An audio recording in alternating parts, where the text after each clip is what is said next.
Backstage with Mothership on Solid Rock Radio begins now. Hear the best in new music, artist interviews, stories from the road, and more. You are now backstage, and here's your host, Mothership. Dan Johnson, how are you, man? Good. How you doing? Great. I've certainly missed seeing you guys out on the road. I'll miss being there, that's for sure. That's an understatement, but hopefully soon. You're kind of one of these people that people see at the venue. They see you play. They just don't get to hear you very much because you're not a front man. So I wanted people to know more about Dan Johnson. So tell me, first of all, how old were you when you got your first drum kit? I have to say maybe, I don't know, probably like 13 or 14. Yeah, early teenage years, I guess.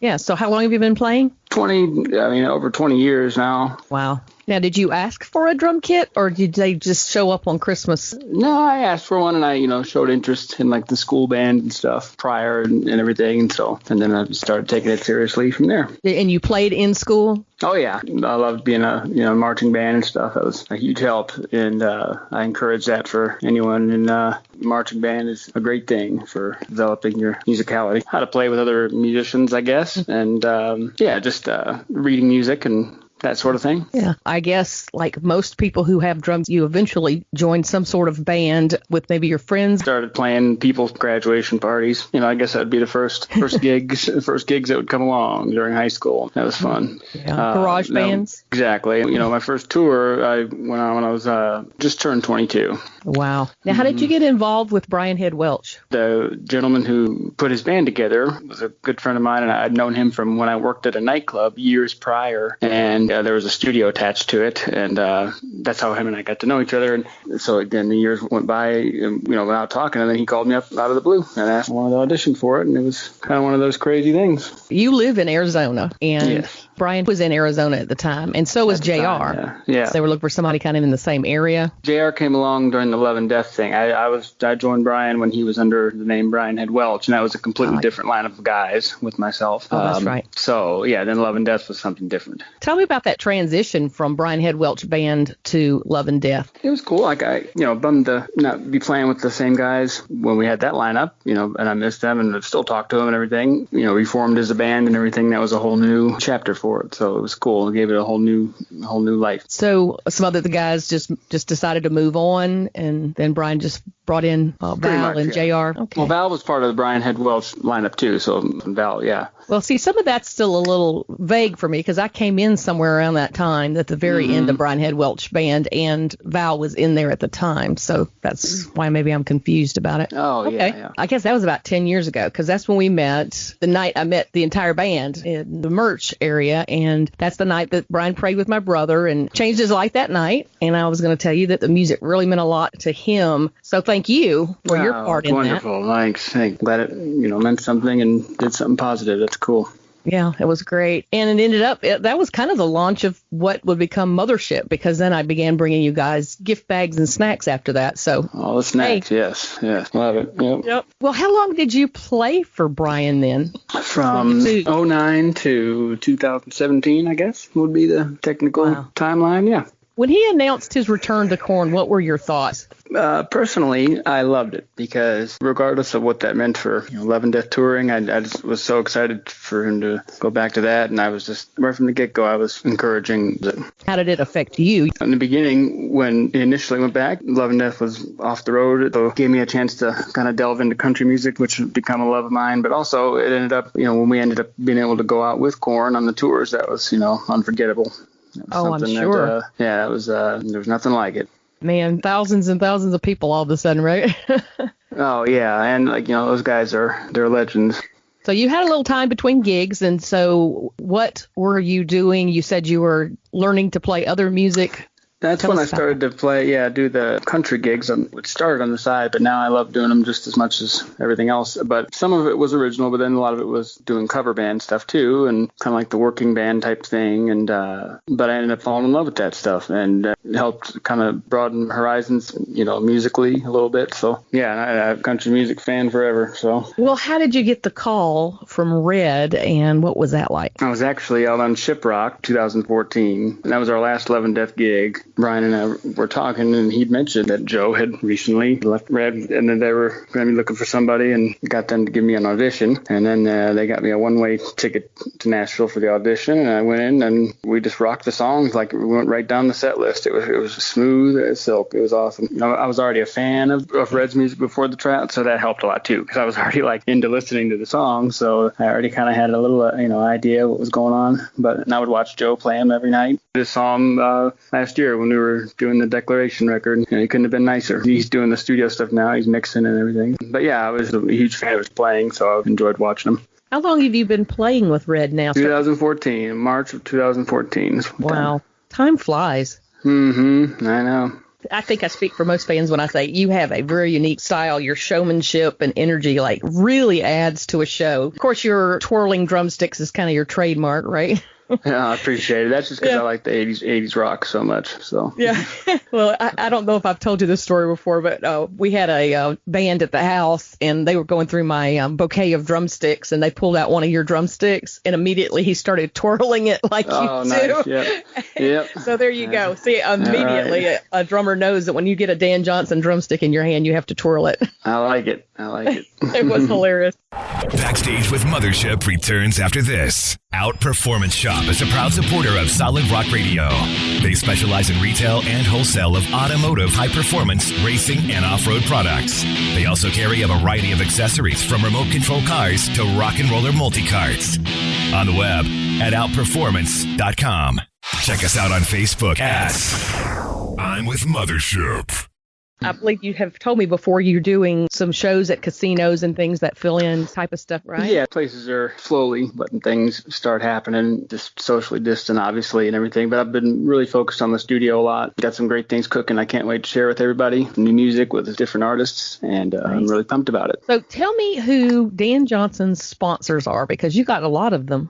D-Drum, Excel Drumsticks, West Tone Audio, Evans Drumheads, Metal Urgency Jewelry. That's it. Pretty good. Now, D-Drum are really nice. Oh, yeah, I love them. Yeah, they're great. And they're good to me, and they're some cool kits and a cool roster. A lot of my favorite drummers played them, so that's why I wanted to play their brand, too. They're good drums. Yeah. How did it feel to be nominated for a Grizzly Award for your work on Red's album Declaration? Crazy nice surprise. And it was really something unexpected, but it really made me feel wonderful to even be nominated. Well, I tell you what, that category is stacked, so yeah. I'm all for participation trophies. What is your favorite part of touring? Too many things to list. I mean, it's being in a different city every day, or traveling, and just the different venues each day, and being able to entertain. I don't know. Words can't even describe how amazing it feels to be out there. Yeah. Do you feed off the crowd? Does that get you going? Oh, yeah, definitely. Whether that's like when you're on Winter Jam or, those kind of tours, when you're in the arenas, you can't see people's faces and stuff like that. But then when you're playing the club, different kind of energy for all different kind of settings. Mm-hmm. No other life for me, that's for sure.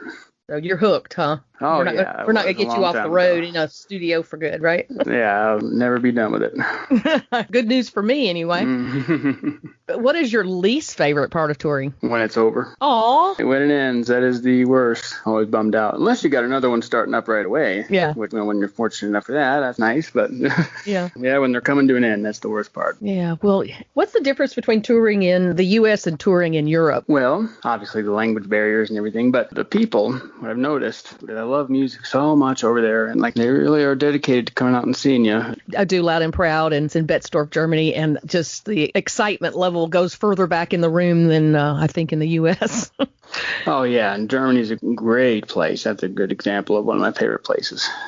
Concert story time. Tell me a story. Oh, man, there's plenty of embarrassing stuff. There's plenty of, there's one time we were over in Europe with Brian, when we were under the Brian Head Welch name, and we had to get from one show, to the airport in an ungodly amount of time. And I mean, we had to drive across the whole country of Ukraine in a van, in the back of a cargo van, because there was only people that we could find to take us. And these, two guys who didn't speak any English, who were probably 105 years old, but I remember just, having to fly through the whole country in the rain and everything, and just haul to get there.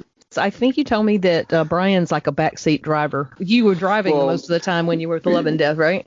When we would do the van tours, yes, I like to be the driver. I don't mind it, but yeah, it'd be funny. He'd be like, "Hey, can you pick a different lane or don't hit so many potholes or anything like that?" So he would text me. He wouldn't tell me. He would text me from the back seat. Oh so my I'm gosh, like, no! I'm like, I'm driving. Can't read this. Meanwhile, he's back there playing his gospel music real loud, right? Mm-hmm. Yep. Okay. We see how it is, Brian. Well, what about with Red? Well, what's it like touring with them? Great. Everybody just kind of keep to themselves, or do they pick it with each other? No, all the above. One of my favorite things, though, is it's a well-oiled machine, in my opinion, and I like that we have a nice team, and it's a good system, and I've learned a lot being in that band, and they're hardworking, and one thing I like about they're hands-on. A lot of people might not know this, but they build all that stuff. We load it in. We're the ones who set it up. Like for Winter Jam and everything, we do all that, the band members. We have a couple crew guys, too, but Anthony built those set pieces. People might not know that. Well, I guess that would make sense if you wanted it done a certain way. And that's kind of an artist's kind of thing, and you want it done right. Right, so. Yeah. So let's talk about Dan Sleeps. Oh, yeah. They get a kick out of the fact that I can sleep anywhere, anytime. So usually it's airport floors or on an airplane. I could be asleep before the plane takes off. It's just a gift. Problem sleeping. Yeah, or gift, curse, whatever you want to call it. Yeah, sure. Well, you're just recharging, man. Pretty much. It takes a lot of energy to slap those drums. And, days off, it's fun to just chill out and watch TV, take a nap. I like taking naps, too. Mm-hmm. So how many of those are staged, or are we not going to tell? I can't tell. Yeah, I can't tell. Yeah, give away trade secrets. Randy gets a kick out of making them. Well, we'll just keep playing into that. Mm-hmm.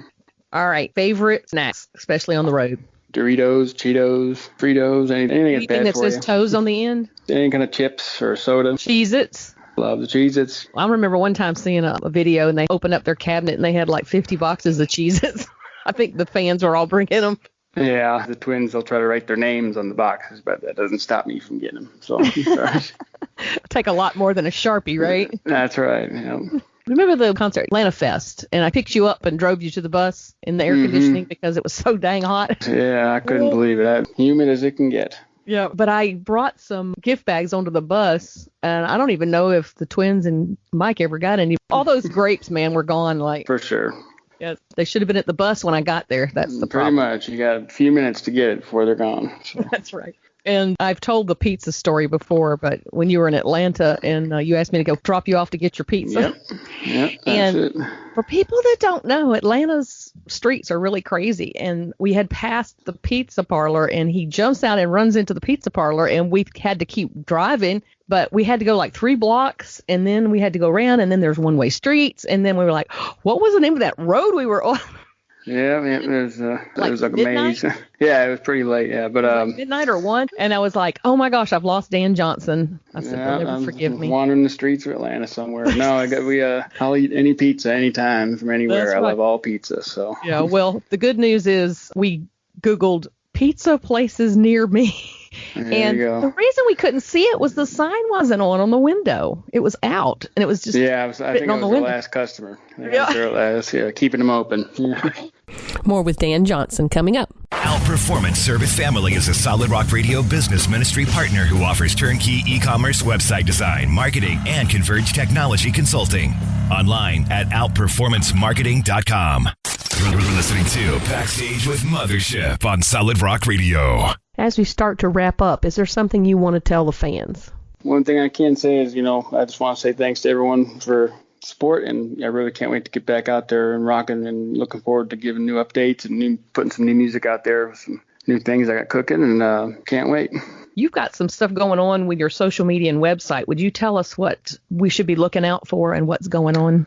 We've got some new updates coming in the next couple of weeks, some new studio updates, and I partnered up with another good friend of mine is a producer here, and we got a recording studio going. I really can't wait to share some of the things we've been creating. So we're teasing it right now. We're teasing it here. Teasing it right now, but I will be sure to update everybody as soon as possible. Now, we're going to look for that on your personal page? Yes, and my Instagram, my personal page. That's all I got right now, and then I'll have websites under construction. Wanted to revamp everything, so. Cool. Well, see, it's the time to do it. Well, you got a lot of extra. Exactly.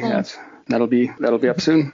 Well, I'll put some links for the Instagram and your Facebook page on my blog interview page on Solid Rock Radio, so people can go and click on that, and then they can just keep checking back in the next couple of weeks. People need to know you're out there, you're ready to be hired for their projects, right? That's one thing, I'm going to be promoting with this new studio is like, we're able to, we can track for anybody anywhere in the world. One thing I'm really proud of and really happy. I can't wait to show this place to everybody. So awesome. Well, I'm excited for you, Dan, and it couldn't have you. happened to a nicer guy. Well, and thank you very much. I appreciate it. So. Well, I appreciate you, and it was great to talk with you. I appreciate you taking this time out and sharing all this with me. And best of luck with Red and with all your new stuff and your side projects. God bless you, man. Thank you. You too. And you the same. Well, good night, and we'll talk to you again soon. Sounds good. All right. Bye-bye.